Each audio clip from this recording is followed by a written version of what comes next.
Si l'homme explore l'espace depuis des décennies, l'univers regorge toujours de nombreux mystères. Même les découvertes déjà faites par les scientifiques paraissent toujours aussi surprenantes et incroyables. Mais avant de commencer, n'hésitez pas à liker la vidéo et de vous abonner à la chaîne, tout en activant la clochette de notification. La découverte de l'alcool. Un groupe international d'astrophysiciens a récemment annoncé qu'il y avait de l'alcool sur la comète C 2014 W2. Les chercheurs ont fait cette découverte grâce à un radiotélescope du Pico Valletta situé dans la Sierra Nevada en Espagne. Ils ont identifié 21 molécules organiques différentes, dont de l'alcool éthylique, du glycolaldéhyde qui veut dire un sucre simple, de l'éthylène glycol antigel et de la glycine, un acide aminé, dont le halo de vapeur libéré par la comète lors de son passage près du Soleil fin janvier 2015. C'est la première fois que l'alcool éthylique est découvert sur une comète. Pour le moment, on ne sait pas vraiment d'où proviennent ces molécules organiques. Selon une hypothèse, elles pourraient être nées dans la grande nuage interstellaire qui a formé notre système solaire. La planète en diamant. Découverte en 2009, la planète PSR J 1719-1438p est située dans la constellation du Serpent, à 3900 années-lumière du système solaire. Selon les calculs, elle serait entièrement composée de carbone cristallisé. La planète au nom difficilement prononçable n'est pas la seule à avoir cette composition précieuse. Les scientifiques en connaissent au moins 5 autres qui posséderaient aussi un noyau métallique et dont le manteau serait constitué d'éléments carbonés. D'après les astronomes, des régions entières de ces astres seraient recouvertes de diamants. Le nuage de pluie géant, situé à 10 milliards d'années-lumière de la Terre. Cette accumulation de gouttelettes d'eau entoure un trou noir supermassif. Ce nuage serait 100 000 fois plus grand que le Soleil. Les étoiles froides. Quand on parle des étoiles, on pense le plus souvent à des boules gazeuses géantes produisant de la lumière, de l'énergie et de la chaleur comme le Soleil. Mais il existe beaucoup d'autres types d'étoiles, parmi lesquelles on peut citer les naines brunes. Ces étoiles mourantes n'ont pas la masse nécessaire pour la fusion thermonucléaire. Elles ont tendance à progressivement refroidir et à s'éteindre jusqu'à ce que la lumière qu'ils émettent soit réduite à ces longueurs d'onde infrarouges qui sont invisibles pour l'œil humain. Située à une quarantaine d'années-lumière de la Terre dans la constellation de la Lyre, l'étoile WISE 1828 plus 2650 est l'une des plus froides naines brunes connues à ce jour. La température à sa surface ne dépasse pas les 25 degrés Celsius. On pourrait donc se promener en t-shirt tranquille. L'océan de la vie, Titan. Titan, le plus grand satellite naturel de la planète Saturne, posséderait un océan souterrain qui pourrait constituer un environnement favorable à la vie. D'après la NASA, le climat de cette lune est très rude. La température moyenne de son atmosphère est de 179 degrés Celsius. Mais Titan est souvent comparé à la Terre, au début de son existence. Il pourrait abriter des formes de vie primitives, surtout dans les lacs souterrains où les conditions seraient beaucoup plus clémentes. Foudre spatiale. La foudre n'est pas un phénomène exclusivement terrestre. Des décharges électrostatiques ont été enregistrées dans l'atmosphère de Vénus, de Jupiter, de Saturne, d'Uranus et d'autres planètes. Mais les éclairs les plus violents se produisent près des trous noirs. Les jets, ces flux de matière éjectés par les trous noirs stellaires, des quasars et des radiogalaxies, seraient en effet aussi des éclairs. Ils seraient alimentés par de vastes trous noirs. La matière serait comprimée en un petit volume, jusqu'à emmagasiner assez d'énergie pour être projetée dans l'espace. Les scientifiques n'ont pas encore assez d'informations sur ce phénomène. Un jet a notamment été découvert dans la galaxie 3C303. Le jet, qui aurait une longueur de 150 000 années-lumière, est probablement issu de champs magnétiques provenant d'un immense trou noir. L'enfer réel. Si l'enfer réel existe quelque part dans l'univers, il se trouve sans doute sur la planète Corotte 7P. Cette exoplanète évolue autour de l'étoile Corotte 7, dans la constellation de la Licorne, à 489 années-lumière de la Terre. La planète Corotte 7P se trouve très près de son étoile et lui présente toujours la même face. La température serait supérieure à 2500 degrés Celsius sur sa surface, ce qui doit la faire ressembler à un océan de lave. La partie éclairée de Corotte 7P serait suffisamment chaude pour transférer les minéraux de la surface en vapeur. Des nuages de minéraux se formeraient ainsi en altitude, puis par condensation retomberait sous forme de pluie de pierre. Les scientifiques supposent que cette planète aurait été une géante gazeuse grande comme Saturne, mais son diamètre actuel est seulement 2 fois supérieur à celui de la Terre. La magnétoile. Le Soleil tourne sur lui-même en 25 jours, faisant basculer son champ magnétique. Imaginez une étoile mourante qui se contacte dans son agonie. Une étoile géante devient une petite boule de seulement plusieurs dizaines de kilomètres de diamètre. Elle tourne de plus en plus sur son axe comme une danseuse de ballet faisant des tours de fouetté. Et son champ magnétique la suit dans ce mouvement. Les magnétoiles sont des étoiles à neutrons disposant d'un champ magnétique extrêmement intense, qui émet des radiations électromagnétiques de haute énergie, comme les rayons X et gamma. Selon les chercheurs, le champ magnétique d'une magnétoile peut être 1 million de fois plus intense que le champ magnétique terrestre. Les planètes orphelines. On a appris à l'école que les planètes gravitent autour des étoiles et qu'elles possèdent des satellites qui, à leur tour, gravitent autour d'elles. Mais il existe toujours des exceptions. Imaginez qu'il y a des planètes qui n'ont de lien de gravitation avec aucune étoile ou planète. On les appelle planètes orphelines ou planètes errantes. Si une planète orpheline fait partie d'une galaxie, elle tourne autour du nœud de cette galaxie, même si elle n'a pas de liaison gravitationnelle avec une étoile. Une telle planète met alors de longues années à parcourir son orbite. Mais il arrive également qu'une planète dérive dans l'espace interstellaire comme un objet indépendant. La machine à remonter le temps. L'espace et l'univers se présentent en fait sous la forme d'une machine à remonter le temps, où les distances sont mesurées en années-lumière. La Voie lactée est large d'environ 100 000 années-lumière. Et les conséquences de tous événements qui se produisent à un bout de notre galaxie ne seront visibles à l'autre bout que à 100 000 années plus tard. Mais cela ne signifie pas que la vitesse de propagation de l'information dans l'univers est limitée par la vitesse de lumière. Si on étudie l'espace au moyen d'un télescope infrarouge, on peut apercevoir ce qui n'existe pas encore ou n'existe. Fois l'homme habitué à se déplacer en tout et pour tout de son canapé à son lit se retrouve par la force des choses confronté à la nature difficile. Dès lors, il est proche de la panique. Gardons notre sang-froid. Il est possible de survivre face à la nature, à condition d'être un peu malin. Pour apprendre à survivre en milieu hostile, on vous a préparé un top 10 des conseils pour survivre dans la nature. Même pas peur. Mais avant de commencer, n'hésitez pas de liker la vidéo et de vous abonner à la chaîne, tout en activant la clochette de notification. Commençons par les hauts montagnes. Dans une avalanche, il est préférable de se diriger sur les côtés de la coulée. Ne surtout pas rester statique ni essayer de la fuir tout droit. Généralement, l'intensité de la coulée est beaucoup plus faible sur les côtés. Et il est donc particulièrement recommandé de s'enfuir vers ses extrémités de façon à ne pas être emporté par la chute de neige. C'est votre meilleure chance, très clairement, même si elle n'est pas sûre de marcher. En cas de chute dans une crevasse, cherchez de quoi faire un feu pour se réchauffer en attendant les secours. Et non, il ne risque pas d'y avoir du bois sec. En revanche, vous avez votre portable, qui de toute façon ne capte pas et sert donc à rien. Il peut servir à allumer un feu. Il suffit pour ça d'en sortir la batterie et de la transpercer avec ce qu'on trouve. Normalement, une fois la batterie éclatée, un feu se déclencha.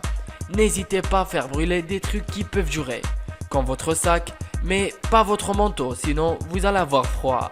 Dans la jungle, trouvez un refuge en hauteur. Si vous vous trouvez dans la jungle amazonienne, rappelez-vous que globalement, le danger vient d'en bas. Si vous devez monter un abri, vous ne voulez pas qu'il soit envahi de bestioles qui piquent et tuent, de serpents, d'araignées ou faire les frais du passage d'un puma. Bref, montez dans les arbres de jour et essayez de vous protéger de l'extérieur par tous les moyens. Il y a des bestioles dans les arbres, y compris des serpents, mais pas de crocodiles et pas de félins.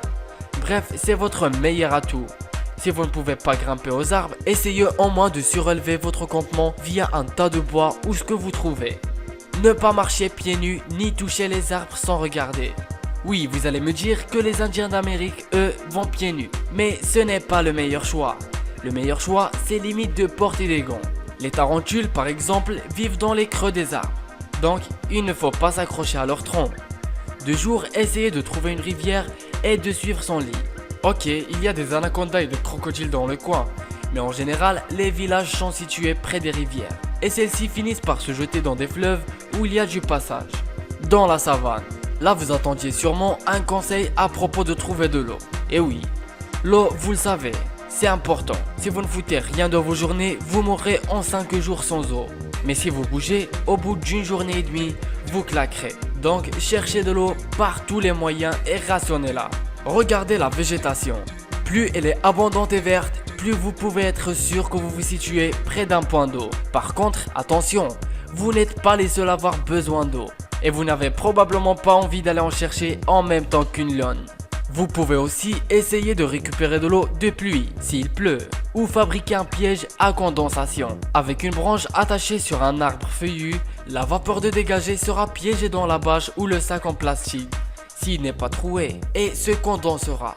Bien vérifier que son refuge pour dormir ne sert pas des animaux. Trop cool, on a trouvé une grotte. Mais cool, elle est utilisée par un troupeau d'animaux. Et hop, on meurt. Si l'on choisit un abri, le plus important est de bien vérifier le sol. Y a-t-il des excréments d'animaux, des restes de nourriture, sentant une odeur particulière? Dans ce cas, courage, fuyons. Dans le désert, ne pas partir n'importe où. Dans le désert, le jour on brûle et la nuit on crève de froid. Si vous vous retrouvez perdu dans le désert suite à une panne de bagnole, restez près de votre bagnole jusqu'à ce que quelqu'un passe. Mais si vous tentez absolument à vous éloigner, choisissez plutôt de rebourser chemin plutôt que de partir à l'aventure. Quoi qu'il en soit, le mieux est encore de faire brûler ses pneus et de démonter ses phares pour les braquer vers le ciel en priant pour du secours. Si toutefois donc vous vous éloignez, balisez votre chemin façon petit poussette parce que sinon vous allez tourner en rond et mourir. S'abriter pendant la journée. Entre 10h et 16h, il est primordial de s'abriter, de trouver de l'ombre ou de s'enterrer dans le sable avec une couverture de survie. Ainsi, on ne perdra pas tout son eau en transpirant. Attention, toutefois à ne pas tomber sur un scorpion, ça serait pas de bol. Si l'on souhaite se déplacer et chercher de l'aide, il est impératif de le faire au petit matin ou avant que la nuit tombe. En absence de lune, on se perd dans le désert. En cas de grand froid, se protéger du vent. Le pire ennemi en cas de froid, c'est le vent, y compris en Sibérie. On peut survivre à moins 20 degrés, mais pas à moins 20 degrés avec un vent d'enfer. Il faut bien protéger son visage avec un coupe-vent, plutôt que d'accumuler les couches. De même, il est impératif de protéger ses extrémités. Les doigts, les pieds, la tête, le sang y afflue difficilement.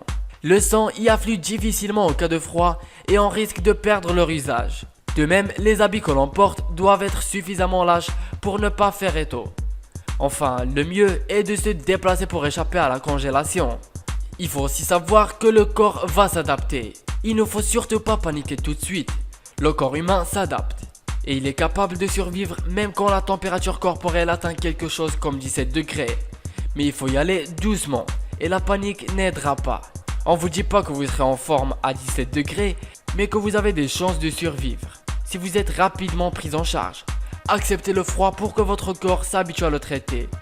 Après tout, on vous souhaite pas que ça vous arrive. Voici la fin de ce top 10 des conseils pour survivre dans la nature. Laissez-nous un commentaire en bas de la vidéo en mentionnant parmi lesquels de ces endroits vous pourriez y camper. On vous donne rendez-vous dans une prochaine vidéo. À bientôt.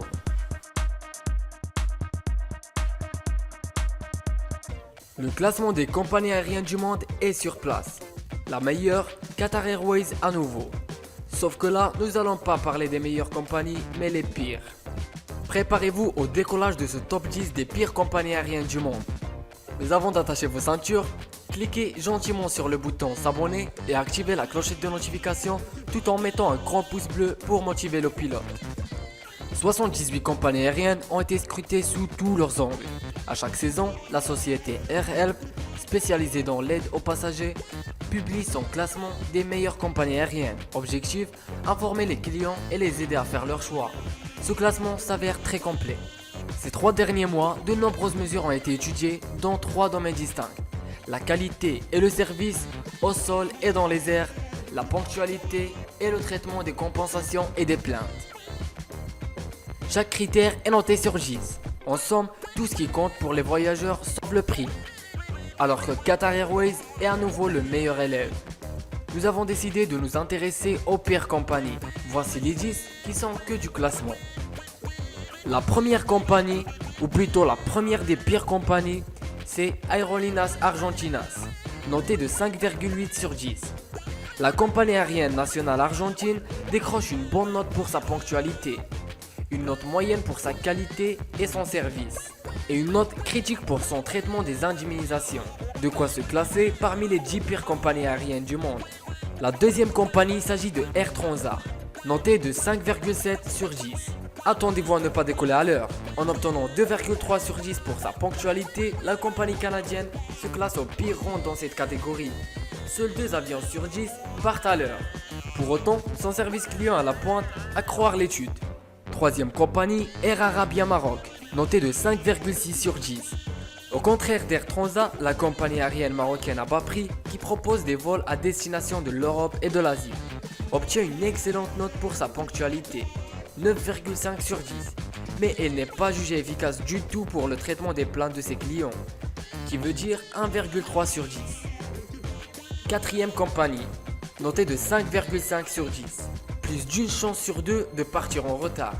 La compagnie serbe reçoit la deuxième pire note en termes de ponctualité, de 4,3 sur 10 derrière Air Transat. Côté service et traitement des plaintes, Air Serbia recueille une note supérieure à 6 sur 10.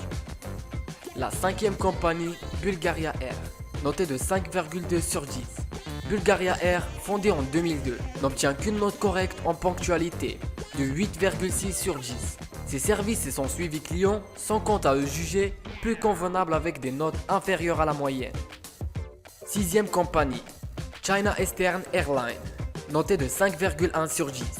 Nouvelle arrivante dans le classement, la troisième compagnie chinoise en nombre de passagers.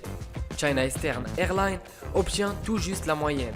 Côté indemnisation, ce n'est pas ça. C'est un peu mieux cependant pour ce qui est de la qualité des services et de la ponctualité. Depuis la création de la compagnie en 1988, 3 de ces avions se sont écrasés, faisant de nombreux morts. Septième compagnie, Air Algérie, notée de 5 sur 10. Avec un 0 pointé dans la catégorie du traitement des plaintes, Air Algérie est la seule compagnie à obtenir un nul dans une catégorie.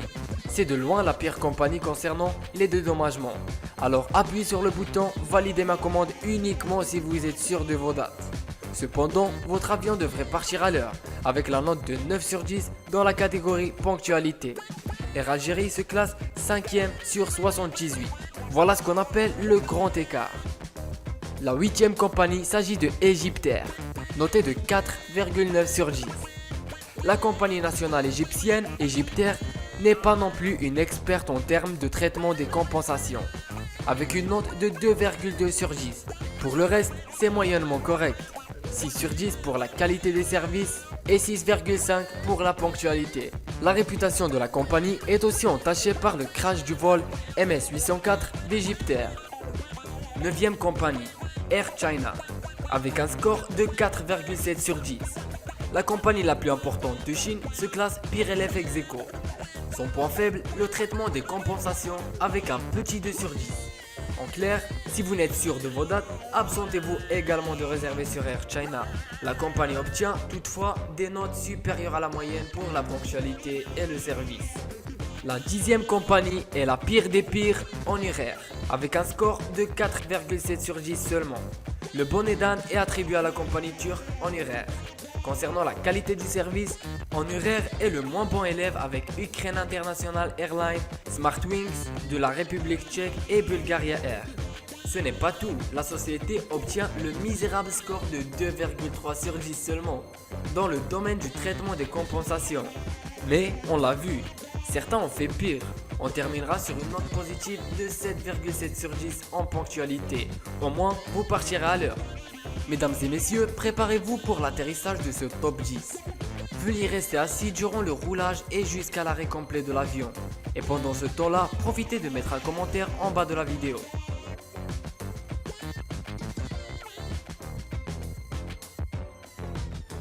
Le sujet des lois portables à l'étranger a été épuisé jusqu'à la dernière goutte. Et bizarrement, c'est très difficile de trouver des sources à peu près fiables sur la question. Par exemple, on lit partout qu'il est interdit de gérer la chasse d'eau en Suisse après 22 heures, ce qui est totalement faux. Je vous promets que j'ai essayé de trouver des vraies sources pour chacune de ces interdictions afin de livrer un top animé de vérité vraie. Voilà donc un top 10 des trucs importables interdits à l'étranger. Vous allez pas le croire. Mais avant de commencer, n'hésitez pas de liker la vidéo et de vous abonner à la chaîne, tout en activant la clochette de notification. Au 10e emplacement, au Burundi, il est interdit de faire du jogging. Et même le foot, et même plein d'autres sports dès que ça crée un mouvement de groupe. Parce qu'au Burundi, on n'aime pas trop le concept de groupe de gens parce qu'on considère ça comme un risque de soulèvement à caractère politique. Le sport de façon générale est donc considéré comme une activité subversive. Grossesse, feignasse, ouais, moi je pense. En 9e placement, porter des tongs ou n'importe quel type de chaussures bruyantes à Capri en Italie. Alors, certains sites parlent de tongs, d'autres sont plus évasifs et mentionnent l'interdiction de porter des chaussures bruyantes, ce qui semble plus crédible. Malgré mon manque latent de bilinguisme italien, il semblerait que cette loi soit bien réelle. Même si dans les faits, il y a peu de chances que tu te fasses soumettre par une milice locale en cas de port de talons aiguilles. 8e place. Au Bhoutan, il est interdit de fumer ou de vendre du tabac. La Bhoutan est un pays pas banal. Déjà, c'est le dernier pays au monde à avoir eu l'accès à la télévision en 1999. C'est en revanche le premier pays au monde à prohiber totalement la vente de tabac. S'il y est certes possible d'en consommer chez soi, il n'est pas possible d'en acheter dans le pays. Bon, comme il n'y avait que 1% de consommateurs de tabac, on peut pas dire que le pays ait énormément souffert de cette loi. Mais c'est bon à savoir quand on se pointe en touriste la clope au bec. 7e place. Au Malawi, on ne peut pas lâcher de caisse en public. Bon, jusqu'à là, il s'agit surtout d'une affaire de bienséance, me direz-vous. En fait, il s'agit d'une vieille loi qui date de l'époque coloniale. Mais le gouvernement l'aurait adoptée en 2011, stipulant tout de même que vicier l'atmosphère était considéré comme un délit. En 6e position, Pokémon Go serait limité à certains horaires en Turquie. À ce sujet, on lit beaucoup d'erreurs. On dit que Pokémon est interdit dans le pays. Mais ce n'est pas exactement ça.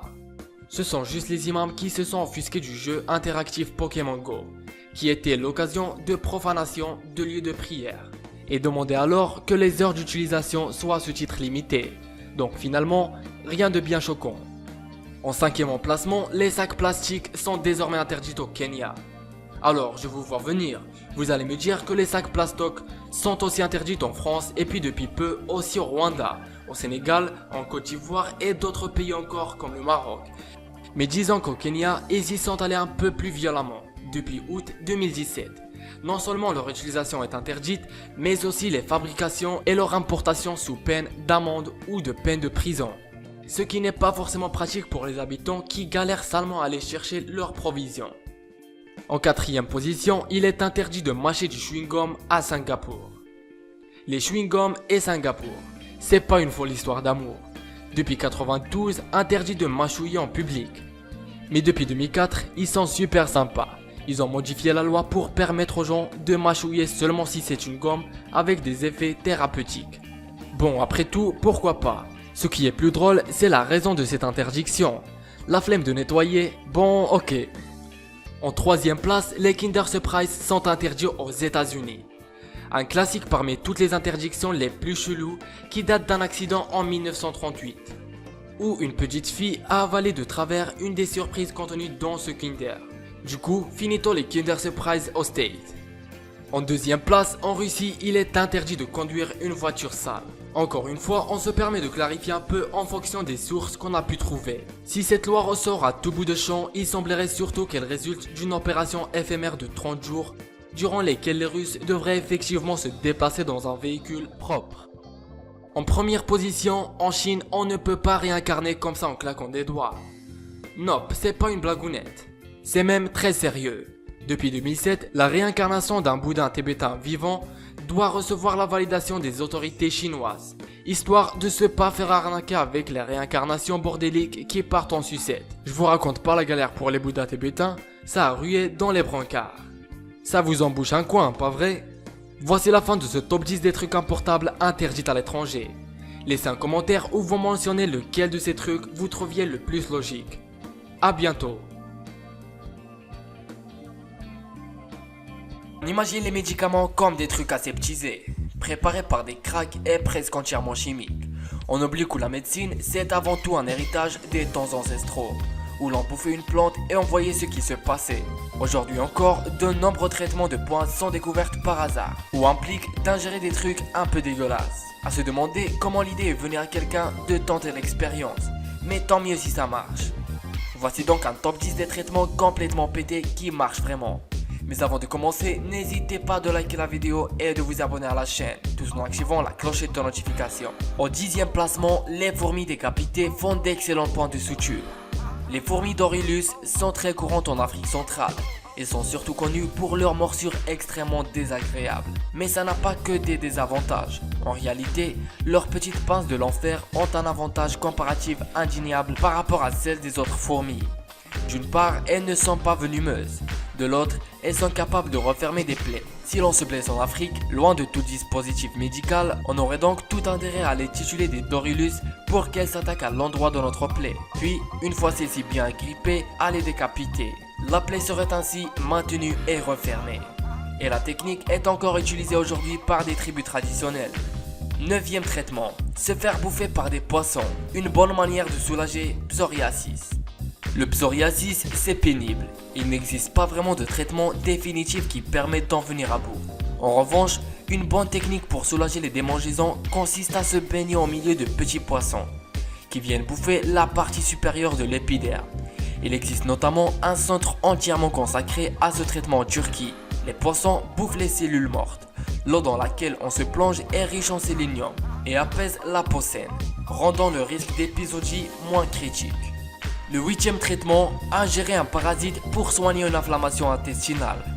La rectocolite hémorragique n'a pas seulement un nom nul, c'est aussi une maladie nulle et chronique, qui fait mal et très désagréable. Et il n'existe pas à l'heure actuelle de traitement gravé dans le marbre qui permette de la soigner. Et la médecine s'est tournée vers des solutions pas très conventionnelles. Après s'être rendu compte que les cochons qui souffrent d'un ver solitaire étaient moins touchés par la maladie, un mec qui souffrait de rectocolite s'est mis en tête d'avaler des œufs de petites vers pour voir ce qui se passait. Et sa maladie est entrée dans une phase de rémission. Le truc, c'est que la réaction du corps à l'invasion parasitique consiste à la sécrétion de mucus en quantité, ce qui est nécessaire pour protéger l'intestin contre les conditions ulcéreuses et prévenir l'inflammation. 7e traitement, douleur chronique, l'azote liquide. Une chambre froide. Il va de soi que c'est pas le truc qui donne le plus envie sur Terre. Mais alors une chambre dont le refroidissement est assuré par de l'azote liquide, ça ne donne vraiment pas envie. Il fait froid. On porte juste des gants et des chaussettes pour éviter l'engelure. Et hop, c'est parti. La thérapie réduit l'inflammation musculaire et provoque la production d'endorphines. Les douleurs s'estompent. Il suffit de rester quelques minutes dans la pièce pour en sentir les bénéfices. Les sportifs de haut niveau utilisent la technique après leur match. 6e traitement. Vous voulez un bon remède contre la syphilis, l'oplogisme. Aujourd'hui, on ne crève plus de syphilis. On ne crève plus parce qu'il y a des médicaments qui permettent de la soigner. Et ce médicament, quand il a été découvert, a valu son inventeur le prix Nobel de médecine. Il fallait y penser. Pour vaincre la syphilis, il suffit de contacter la malaria, à petite dose bien sûr. La médecine était impuissante face à la bactérie qui cause la syphilis, jusqu'au jour où un mec s'est rendu compte que la fièvre la détruisait. Or, s'il y a bien un truc que la malaria sait faire, c'est filer la fièvre. Du coup, on incule la malaria à la personne qui a la syphilis, puis on soigne la malaria et pouf, tout va bien.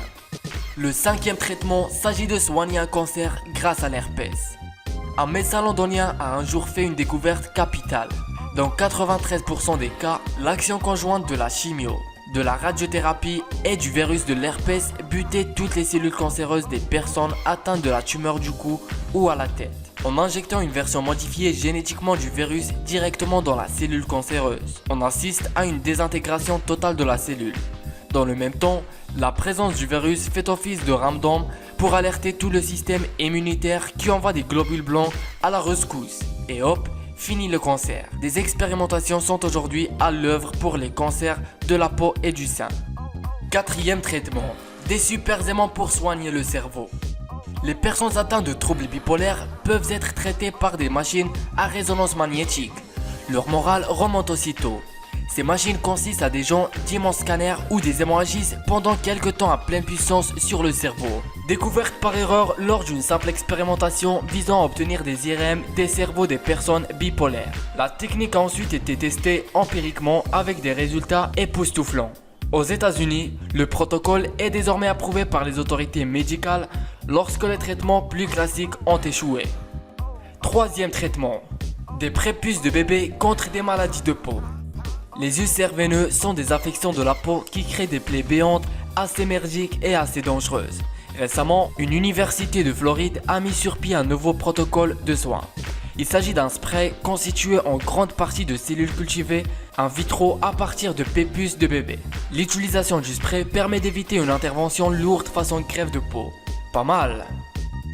Deuxième traitement, de l'Advil pour soigner les troubles émotionnels. Mal-être, troubles émotionnels, on ne va pas se mettre sur antidépresseurs juste pour ça. Pourtant, il existe manifestement des solutions. Et cette solution, c'est de l'Advil ou du Tylenol. En 2009, 2 expériences ont prouvé que la paracétamol avait un impact très net sur la douleur psychologique.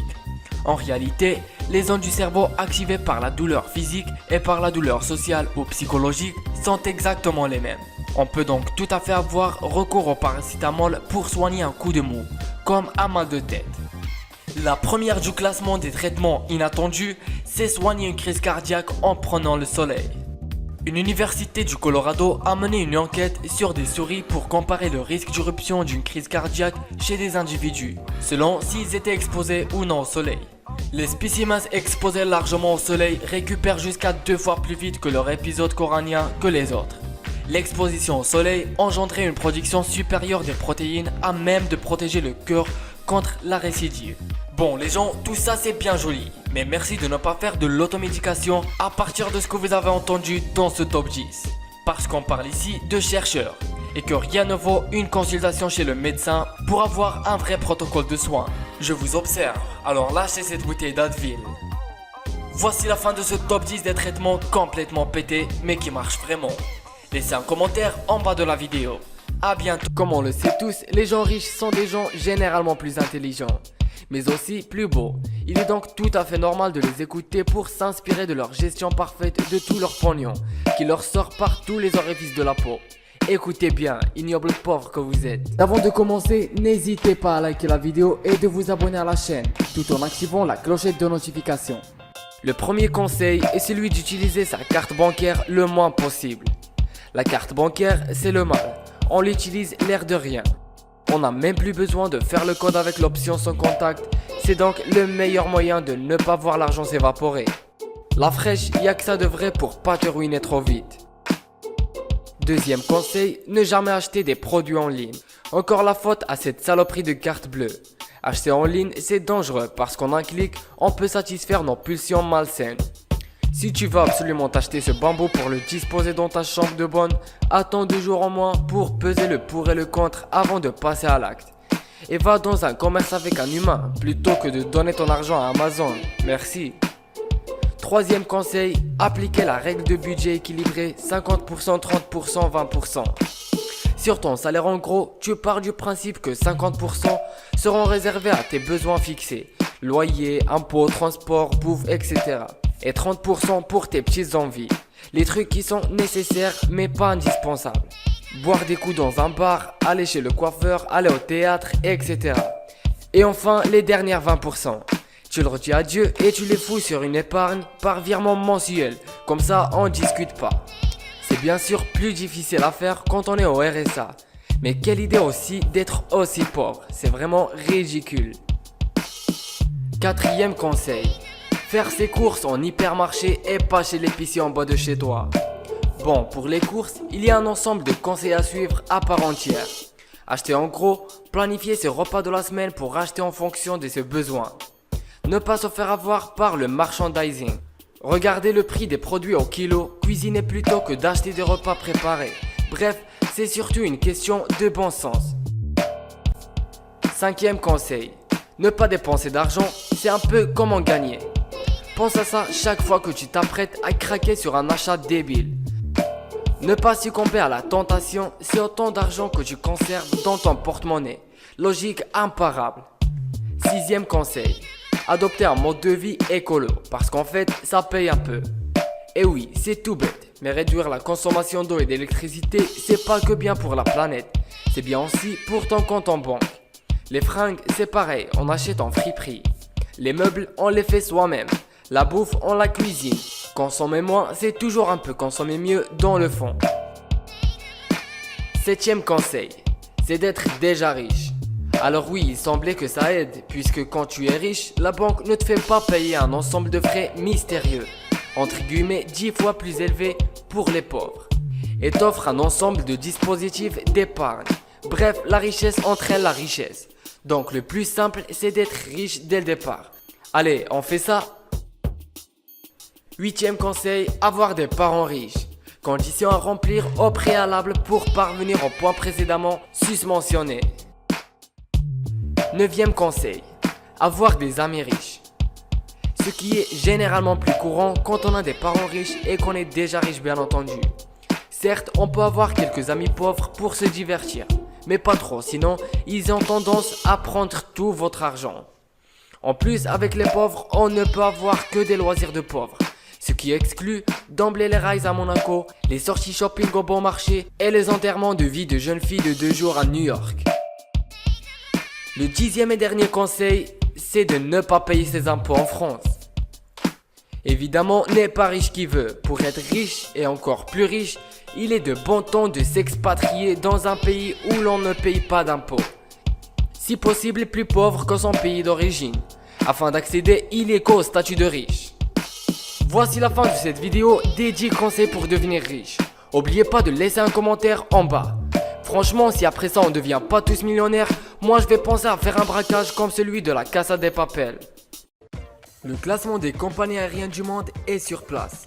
La meilleure, Qatar Airways à nouveau. Sauf que là, nous allons pas parler des meilleures compagnies, mais les pires. Préparez-vous au décollage de ce top 10 des pires compagnies aériennes du monde. Mais avant d'attacher vos ceintures, cliquez gentiment sur le bouton s'abonner et activez la clochette de notification tout en mettant un grand pouce bleu pour motiver le pilote.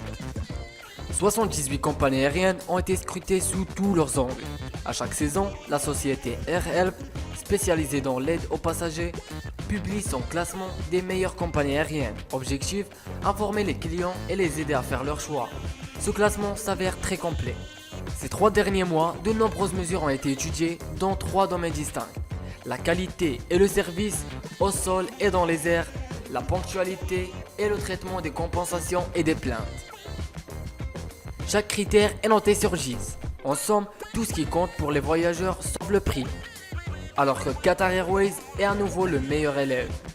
Nous avons décidé de nous intéresser aux pires compagnies. Voici les 10 qui sont que du classement. La première compagnie, ou plutôt la première des pires compagnies, c'est Aerolíneas Argentinas, notée de 5,8 sur 10. La compagnie aérienne nationale argentine décroche une bonne note pour sa ponctualité, une note moyenne pour sa qualité et son service, et une note critique pour son traitement des indemnisations. De quoi se classer parmi les 10 pires compagnies aériennes du monde. La deuxième compagnie s'agit de Air Transat, notée de 5,7 sur 10. Attendez-vous à ne pas décoller à l'heure. En obtenant 2,3 sur 10 pour sa ponctualité, la compagnie canadienne se classe au pire rang dans cette catégorie. Seuls 2 avions sur 10 partent à l'heure. Pour autant, son service client à la pointe, à croire l'étude. Troisième compagnie, Air Arabia Maroc, notée de 5,6 sur 10. Au contraire d'Air Transat, la compagnie aérienne marocaine à bas prix, qui propose des vols à destination de l'Europe et de l'Asie, obtient une excellente note pour sa ponctualité, 9,5 sur 10. Mais elle n'est pas jugée efficace du tout pour le traitement des plaintes de ses clients, qui veut dire 1,3 sur 10. Quatrième compagnie, notée de 5,5 sur 10. Plus d'une chance sur 2 de partir en retard. La compagnie serbe reçoit la deuxième pire note en termes de ponctualité, de 4,3 sur 10 derrière Air Transat. Côté service et traitement des plaintes, Air Serbia recueille une note supérieure à 6 sur 10. La cinquième compagnie, Bulgaria Air, notée de 5,2 sur 10. Bulgaria Air, fondée en 2002, n'obtient qu'une note correcte en ponctualité, de 8,6 sur 10. Ses services et son suivi client sont quant à eux jugés plus convenables avec des notes inférieures à la moyenne. Sixième compagnie, China Eastern Airlines, notée de 5,1 sur 10. Nouvel arrivant dans le classement, la troisième compagnie chinoise en nombre de passagers. China Eastern Airlines obtient tout juste la moyenne. Côté indemnisation, ce n'est pas ça. C'est un peu mieux cependant pour ce qui est de la qualité des services et de la ponctualité. Depuis la création de la compagnie en 1988, 3 de ces avions se sont écrasés, faisant de nombreux morts. Septième compagnie, Air Algérie, notée de 5 sur 10. Avec un 0 pointé dans la catégorie du traitement des plaintes, Air Algérie est la seule compagnie à obtenir un nul dans une catégorie. C'est de loin la pire compagnie concernant les dédommagements. Alors appuyez sur le bouton « Valider ma commande » uniquement si vous êtes sûr de vos dates. Cependant, votre avion devrait partir à l'heure, avec la note de 9 sur 10 dans la catégorie ponctualité. Air Algérie se classe 5e sur 78. Voilà ce qu'on appelle le grand écart. La 8e compagnie s'agit de Egyptair, notée de 4,9 sur 10. La compagnie nationale égyptienne, Egyptair, n'est pas non plus une experte en termes de traitement des compensations, avec une note de 2,2 sur 10. Pour le reste, c'est moyennement correct. 6 sur 10 pour la qualité des services et 6,5 pour la ponctualité. La réputation de la compagnie est aussi entachée par le crash du vol MS-804 d'Egyptair. 9e compagnie, Air China, avec un score de 4,7 sur 10. La compagnie la plus importante de Chine se classe pire élève ex aequo. Son point faible, le traitement des compensations avec un petit 2 sur 10. En clair, si vous n'êtes sûr de vos dates, absentez-vous également de réserver sur Air China. La compagnie obtient toutefois des notes supérieures à la moyenne pour la ponctualité et le service. La 10e compagnie est la pire des pires en URAIR, avec un score de 4,7 sur 10 seulement. Le bonnet d'âne est attribué à la compagnie turque en URAIR. Concernant la qualité du service, en URAIR est le moins bon élève avec Ukraine International Airlines, Smartwings de la République tchèque et Bulgaria Air. Ce n'est pas tout, la société obtient le misérable score de 2,3 sur 10 seulement dans le domaine du traitement des compensations. Mais on l'a vu, certains ont fait pire. On terminera sur une note positive de 7,7 sur 10 en ponctualité. Au moins, vous partirez à l'heure. Mesdames et messieurs, préparez-vous pour l'atterrissage de ce top 10. Veuillez rester assis durant le roulage et jusqu'à l'arrêt complet de l'avion. Et pendant ce temps-là, profitez de mettre un commentaire en bas de la vidéo. On a tendance à minorer les récompenses qui ne concernent pas directement l'écriture, le jeu d'acteur ou la réalisation d'un film. Mais c'est faire bien peu de cas des costumes qui participent totalement de l'expérience immersive du spectateur. Imaginez Batman en majorette dans The Dark Knight ou un masque de Kim Jong-il sur la gueule d'Hannibal Lecter. Et vous verrez que votre souvenir du film en sera changé complètement. Logiquement, les acteurs en pâtissent de tout ça. La preuve. Voici donc un top 10 des infos insolites sur les costumes les plus célèbres du cinéma. Mais avant de commencer, n'hésitez pas de liker la vidéo et de vous abonner à la chaîne, tout en activant la clochette de notification. En 10e place, les robes de peau d'âne de Jacques Demy, et notamment célèbre pour les incroyables robes portées par Catherine Deneuve, couleur de soleil, de lune ou du temps. La robe couleur de lune, par exemple, arborait des fragments d'écran sur lesquels des images de nuages étaient projetées à grande vitesse pour créer un effet saisissant. Quant au costume d'âne lui-même, il s'agissait bel et bien d'une peau d'âne éventrée. Catherine Deneuve a longtemps témoigné de l'enfer que représentaient ces parties du tournage sous une tonne de carcasse, qui puait la mort avec une tête d'âne mort sur la tête. En 9e place, le costume de Jabba était animé par 10 personnes entassées à l'intérieur. Au départ, Jabba devait être un grand monsieur barbu, sauf contre la scène coupée d'un nouvel espoir et le retour du Jedi, George Lucas a changé d'idée et a décidé de transformer son personnage en immense limace de 3 tonnes. Les bras et la bouche de Jabba nécessitaient 2 opérateurs à temps complet. À ces 2 personnes sont ajoutés d'autres, chargés de contrôler ses mouvements de tête et ses roulements dessus, plus un nain chargé d'animer la queue. À tout ce monde se greffait un type qui empunisait l'atmosphère, confiné en fumée des cigares, dont la fumée était redirigée par un tuyau vers les naseaux de la marionnette, histoire de la rendre encore plus dégueulasse. Pas pratique du tout. En 8e place, le costume de Mystique dans X-Men devait probablement puer la pisse. Le costume porté par Jennifer Lawrence dans X-Men est évidemment amélioré en CGI, mais la comédienne devait tout de même porter un genre de combinaison intégrale dégueulasse, à partir de laquelle les experts des effets spéciaux feraient leur travail. La combinaison en question consistait en un assemblage de bandes qui recouvrait entièrement le corps de la comédienne. Autant dire un truc pas pratique du tout à enlever pour aller pisser. Et logiquement, pendant les longues scènes, Jennifer Lawrence s'est pissée dessus, voilà, c'est dit. En 7ème place, un petit garçon sans jambes animé E.T. Le costume d'E.T. est en réalité multiple. Selon les scènes, l'extraterrestre était une simple marionnette animée. Une enveloppe animée de l'intérieur par un nain ou le costume d'un gosse né sans aucune jambe. Dans les scènes où E.T. est frappé, Mathieu Demérite utilisait ses mains pour bouger les bras et la bouche d'E.T., mais également pour le déplacer. Le truc, c'est que les nains embauchés au départ pour se fondre dans le personnage étaient trop âgés pour pouvoir tomber, d'après les assurances, d'où le recours à un enfant tronc. En 6ème place, dans l'île du Dr Moreau, Marlon Brando portait un costume couvrant uniquement pour ne pas avoir à s'emmerder. Dans l'île du Dr Moreau, en 1996, Brando porte un genre de costume blanc ridicule, avec lunettes de soleil et écran total. Ce look ne correspond absolument pas à celui décrit par Wells, dans le roman sur lequel le film est basé. Il a en réalité été suggéré par Brando lui-même, qui cherchait un nom surtout paraméune. Plus besoin de se changer, plus besoin de s'emmerder. Brando pouvait se poser à la cool dans un trosla bien protégé du soleil et sortir de sa vinasse pour faire les scènes qu'on lui demandait. Il est malin lui. En 5ème position, le costume de Robocop a failli foutre le film en l'air. Au moment de tourner Robocop, Verhoeven avait décidé d'emmerder le monde. On lui avait proposé un costume, mais le réalisateur voulait un truc plus futuriste, plus manga, plus dingue.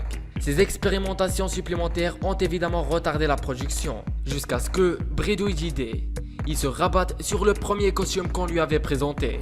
Résultat, l'acteur censé jouer Robocop, Peter Weller, a été mis devant le fait accompli quand a comment respirer, bouger et continuer à vivre dans un costume en métal de 3 tonnes. Ça te va? Allez, on tourne. Et Weller n'était pas content du tout. Surtout que le costumier, pas très content d'avoir bossé pour rien, boycottait le plateau, rendant impossible tout ajustement et laissant l'équipe se démerder avec l'armure. Tout ça a conduit à la décision du producteur de virer Weller, avant de le rappeler 2 heures plus tard, vu que le costume avait été fait sur mesure pour lui. Ça se rompt pas, un costume sur mesure. En 4ème position, le costume du premier Alien comportait une vraie tête de mort. Le concepteur du costume d'Alien, Hans Reggie Giger, a utilisé une vraie tête de mort pour servir de structure à la tête de sa créature. Le costume accueillait aussi pas mal d'os humains et des capotes pour faire les lèvres, ce qui explique sans doute pourquoi ce costume est aussi repoussant. En 3ème position, le masque de Scream a été trouvé chez une vieille dame. C'est dans un vieux coffre d'une vieille dame que la productrice de Scream est tombée sur le masque, qui, légèrement modifié pour ne pas payer de royalties, allait devenir le visage emblématique du tueur en série de la saga. Il s'agissait d'un masque commercialisé par un magazine Farce et Attraps, au tout début des années 90, comme quoi les vieux ont beaucoup à offrir. Ensuite, des milliers de masques de Scream ont été édités, et le magasin de Farce et Attraps a été bien attrapé. En 2ème position, le costume de Chewbacca, un enfer à porter. Le costume original de Chewbacca était composé de poils de yak et de lapin. Pour rappel, Luke et Obi-Wan rencontrent Han et son pote sur Tatooine, une planète désertique matérialisée par le désert tunisien, pour ce qui est du tournage.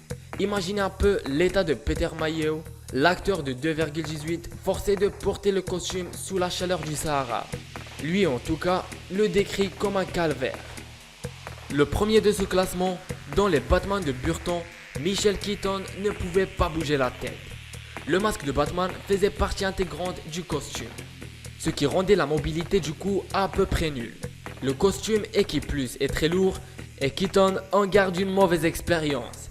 L'acteur était claustrophobe, une des raisons pour laquelle il tire continuellement la gueule et qu'il se sent extrêmement mal dans le costard. Pauvre Michel. Voici la fin de ce top 10 des infos insolites sur les costumes les plus célèbres du cinéma. Faites-nous savoir lequel parmi ces costumes vous trouvez le plus insensé. Ciao ciao. Chef de l'état le plus fermé du monde, descendant de la seule dynastie communiste de l'histoire, et chef suprême d'un pays qu'en grande partie serait prêt à tout pour lui s'il levait le petit doigt. Mais Kim Jong-un n'en est pas moins qu'un homme, et chaque homme a ses petites casseroles. Voilà donc les choses que vous ignorez complètement sur Kim Jong-un, le chef de la République Corée du Nord. Mais avant de commencer, n'hésitez pas de liker la vidéo et de vous abonner à la chaîne, tout en activant la clochette de notification. Le doyen de l'humanité, Kim Jong-un est presque l'homme le plus vieux du monde. En effet, il est né en 71. Non, pas 1971, mais bien 71. Il a donc 1946 ans, me direz-vous. Mais il est sacrément bien conservé, il faut le dire. Kim Jong-un n'est pas président de la République. Il est président du Parti du Travail de Corée, président de la Commission des Affaires de l'État, chef suprême de la République Populaire Démocratique de Corée, commandant suprême de l'Armée Populaire de Corée, mais n'est pas et ne sera jamais président de la République. Pourquoi ? Eh bien, encore à cause de son grand-père, le fondateur de la Corée du Nord. Kim Song a été président de la République et cette fonction est restée éternellement attachée à sa personne. Ni son fils ni son petit-fils ne lui ont donc succédé à ce poste. Et le président de la République nord-coréenne est un cadavre, oui. Lui aussi a pris sa photo avec Mickey et Pluto. Kim Jong-un a un petit cœur, tu sais, comme toi et moi. En 1991, il visite Tokyo Disneyland avec sa mère. À l'âge de 9 ans, bah oui, tous les enfants aiment Bernard et Bianca, sûrement. Sûrement que cet enfant en mal d'amis aurait voulu trouver son rookie et aurait accepté d'être le Rox de n'importe qui. Bien sûr, il y est allé sous un faux nom, un vrai passeport brésilien avec une fausse identité. Joseph Pak, même si nous on aurait plutôt vu un João Paquinho. Mais bon, lui aussi voulait être dans sa Benz. Bon d'accord, Kim Jong-un n'était pas un enfant comme toi et moi. Il a grandi à Pyongyang, enfermé dans une maison entourée de garde-corps. Quant à lui, il était entouré aussi de domestiques et de milliers de jouets. Et sûrement des VHS Disney. Du coup, mais surtout, Kim Jong a appris à conduire à partir de l'âge de 3 ans. Oui, bon, apparemment, il n'a commencé un peu à maîtriser qu'à 7 ans, j'avoue, mais quand même. Il s'entraînait avec sa Mercedes-Benz dans les jardins de la résidence, grâce à des pédales et un siège adapté. C'est un peu comme quand toi, tu rentrais les pieds dans les talons de ta mère. Sauf qu'ici, c'est une voiture. C'est lui qui exigeait une Mercedes, et depuis, il a acheté une dizaine, toutes par balle. En tout, il aurait une centaine de voitures. Kim Jong-un, Tag Life. À 14 ans, il a commencé à fumer. C'est aussi à cet âge qu'il a commencé à boire des bouteilles de vodka à lui tout seul. L'homme qui s'occupait de lui raconte qu'il adorait la meilleure vodka russe. Même si aussi sûrement la faute de son père, en effet Kim Jong-il, son père donc, était connu pour être un homme aux pratiques et aux envies sexuelles assez extrêmes. C'était un détraqué du cul, on peut le dire, et il voulait que son fils le suive dans cette voie visiblement. Dès qu'il a été adolescent, son père lui a envoyé sa brigade du plaisir. Des filles, adolescentes elle aussi, qui étaient forcées de chanter et danser pour lui faire des striptease, des massages et lui accorder toutes les faveurs sexuelles qu'il désirait. Mais même plus tard, à 18 ans, Kim Jong-un n'appréciait pas trop ça.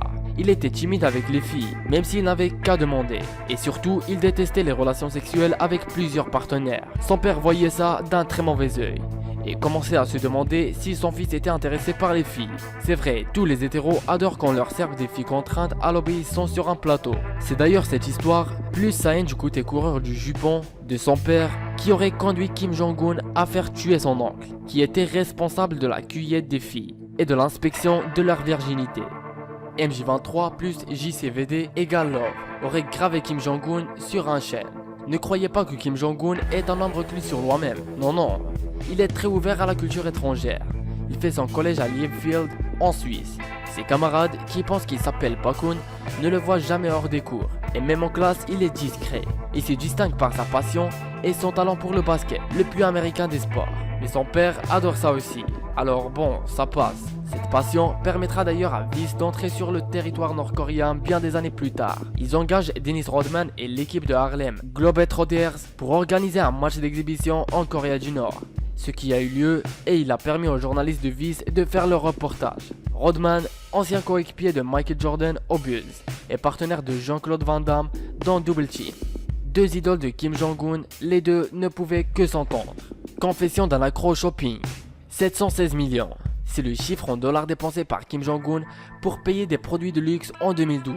Sachant que 84% des foyers en cette année-là étaient répertoriés ayant une consommation alimentaire limite ou pauvre. Fumeurs de joint. Saviez-vous que vous avez peut-être déjà consommé un produit importé de Corée du Nord? Non? Je ne parle pas de K-pop, mais bien d'un produit à avaler, et même à inhaler. Et oui, la Corée du Nord est un exportateur de cannabis, appelé Yoksam là-bas. Comme on vous l'avait rencontré il y a quelque temps, Enfin bref, si jamais vous avez déjà consommé du cannabis passé par la Chine, il a sûrement été produit en Corée du Nord. Et vous avez ainsi participé au gonflement des comptes cachés de la famille Kim Jong. Et donc peut-être indirectement participé aux 716 millions dépensés par Kim Jong-un en 2012. La boucle est bouclée. Pauvre Kimonette, il a une famille qui a quand même vachement tendance à disparaître. Enfin, terminons avec l'info la plus étonnante. Les membres de la famille de Kim Jong-un, bizarrement, ont tendance à disparaître. C'est vraiment très bizarre. Par exemple, sa tante et son oncle, qui ont exercé une partie du pouvoir dans son ombre quand il était encore jeune, ont disparu peu après lui avoir conseillé de ne pas se construire un parc aquatique et une station de ski, qu'il vaudrait mieux essayer de redresser l'économie. Et depuis ce jour, on ne les a pas revus. C'est bizarre, hein? Son ex-petite amie, elle a disparu aussi, après s'être filmée en plein ébat avec son mari actuel. Les méchants sud-coréens ont dit que comme la pornographie était passible de peine de mort en Corée du Nord, elle avait été fusillée et sa famille emprisonnée en camp de travail. Mais rassurez-vous, les Nord-Coréens ont assuré que c'était de la propagande sud-coréenne. C'est bizarre quand même. Le ministre de la Défense, lui, s'était assoupi durant un défilé et aurait manifesté son mécontentement devant un ordre du chef suprême. Bizarrement, il a aussi disparu. Les renseignements sud-coréens ont dit que cette fois, il aurait été exécuté à coups de canon anti-reine. Bizarre, tout comme ces 50 personnes qui ont regardé des productions télévisées étrangères en 2014 et ont disparu. Vraiment bizarre. Voici la fin de cette vidéo, des choses étonnantes que vous connaissez pas sur Kim Jong-un, mais que désormais vous les connaissez. N'hésitez pas de laisser un commentaire en bas de la vidéo. Ciao ciao.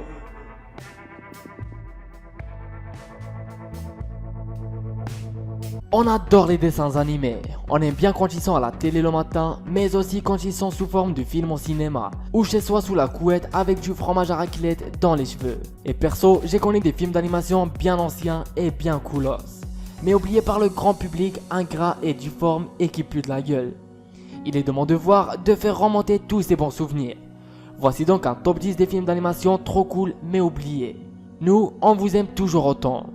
Mais avant de commencer, n'hésitez pas de liker la vidéo et de vous abonner à la chaîne, tout en activant la clochette de notification. En 10e place, Anastasia, en 1997. Parfois les gens pensent que c'est un Disney, alors il mérite des balayettes. En fait, c'est un film de Don Bluth, le génie qui a pendu Frisbee et le petit dinosaure. Et comme ce n'est pas un Disney, les gens ont tendance à oublier ce chef-d'œuvre mettant en œuvre l'histoire un peu vraie, mais pas trop de la grande duchesse Anastasia Nikolaevna de Russie, qui combat le méchant Rasputin, et sa Bartok, sa chauve-souris trop kiki et drôle. En 9e place, Perfect Blue, en 1997. Attention, ce film d'animation japonais n'est pas du tout pour les enfants. Réalisé par Satoshi Kon, il raconte l'histoire de Mima, star de la J-pop qui décide d'arrêter sa carrière de chanteuse pour devenir actrice. Et dès lors, il va se passer des trucs bien chelous dans son entourage, à base de grosses saluts et de petits poissons morts dans l'aquarium. Charmante histoire. En 8e place, Fourmise, en 1998. Le souci avec ce film, c'est qu'il est sorti la même année que le Disney 1000 Impact. Ici, on parle sur la fourmi ouvrière Z, qui tombe en love de la reine Bala et devient soldat pour pouvoir la pécho. Sauf que ça part en vrille, et à la fin, il réussit quand même à se taper la grande chef des fourmis. Alors que si on y pense bien, c'est une reine, donc son taf c'est de pendre à mort. Super le couple tout pourri. En 7e place, le géant de fer, en 1999. Rien que pour la scène de fin, on ne devra pas jamais oublier ce chef d'œuvre. Tu es celui que tu choisis de devenir. Meilleure morale du monde. En 6e place, Jinro, la brigade des loups, en 1999. La brigade des loups est une unité lourdement armée, bossant pour le gouvernement qui intervient dans un Japon post lors de la deuxième grande guerre mondiale, souffrant de troubles sociaux causés par la secte. Ensuite, les aventures de Fusée, une jeune recrue qui refuse de tuer une petite fille qui tenait une bombe. Traumatisé, il rencontre la grande sœur de la victime. J'arrête là, sinon je raconte tout le scénario de ce petit bijou du cinéma japonais. En 5e place, Le Prince d'Égypte, en 1998. Encore un DreamWorks avec lequel les gens ont tendance à se torcher alors qu'il reste très bon. En effet, on y découvre les péripéties de Moïse, un type important dans l'histoire de l'humanité qui, suite à une discussion sur LSD avec un buisson ardent, va sauver le peuple hébreu. Suite à une discussion sur LSD avec un buisson ardent, va sauver le peuple hébreu et séparer la mer en deux pour se la raconter. En 4e position, James et la pêche géante, en 1996. Si tu as aimé le style d'animation de L'étrange Noël de Monsieur Jacques, alors tu aimeras ce film. Ici c'est simple, James voit ses parents tués par un rhinocéros. Alors il est élevé par ses deux tantes qui sont un peu des biatchs. Un jour il trouve une pêche géante et ouvre un accès vers un monde magique où il se passe plein de choses cheloues. En troisième position, Wallace et Gromit, rasé de près en 1995. Deuxième volet des aventures des héros en pâte à modeler, trop stylés qu'on les aime trop. Ici ça parle de vol de moutons, d'amour entre Wallace et une go bien fraîche, et d'un chien méchant qui conduit des camions au plus grand des calmes.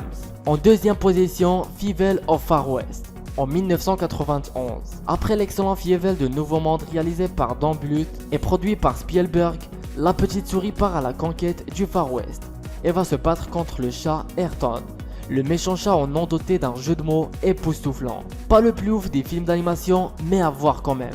Le premier de ce classement, La Bande à Picsou, le film. Le trésor de la lampe perdue, en 1986. Picsou est un vieux monsieur avare et irresponsable qui emmène ses trois neveux à l'autre bout du monde pour trouver un trésor, au lieu de laisser ses gosses aller à l'école et grandir sereinement. Ce film est trop bien, trop bien. Maintenant, ça vous fait 10 bons films à regarder. Dans 2 jours, je vous fais un contrôle surprise pour voir si vous avez tout retenu. Voici la fin de ce top 10 des films d'animation trop cool et très vieux. Faites-nous savoir lequel parmi ces films était votre préféré. Ciao ciao.